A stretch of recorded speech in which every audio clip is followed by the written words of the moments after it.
Le Coran fait partie des textes de l'humanité. C'est un texte sacré. Il fait partie du patrimoine immatériel des êtres humains, quels qu'ils soient. Il y a ceux qui y pensent et trouvent la parole de Dieu consignée et d'autres pensent que c'est une fiction littéraire.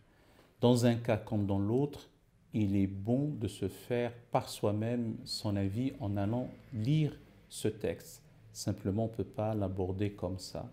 Certains y voient, un peu comme la phrase de Voltaire, une rhapsodie sans ordre, ni art, ni liaison, et d'autres sont subjugués à la fois par sa beauté, surtout pour les arabophones, et aussi avec l'émotion religieuse qui sous-tend la lecture. Mais ce n'est pas un livre anodin qu'on peut lire comme tout autre livre. Ces chapitres, en réalité, ces chapitres s'appellent des sourates, elles ne sont pas ordonnées dans l'ordre chronologique, ce qui augmente le caractère un peu décousu et déroutant de l'ouvrage. Et c'est pour cela que pour pouvoir se faire par soi-même son idée en le lisant, il y a lieu de se faire aider, si je puis dire, d'être accompagné. Et donc des guides de lecture, des ouvrages introductifs deviennent nécessaires quant à la compréhension et à l'assimilation de ce que c'est que le verbe coranique.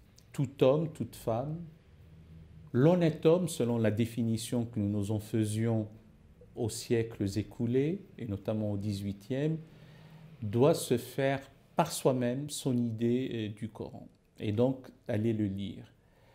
Il ne concerne pas les islamologues, les codicologues ou les spécialistes du Coran, et on trouvera dans l'ouvrage une présentation contenant et contenue du Coran, de son histoire, sa collecte, la manière qui a présidé à son rassemblement, à sa recension, à la manière qui a aidé à le colliger, à le réunir, et aussi quelques aspects d'ordre théologique et historique.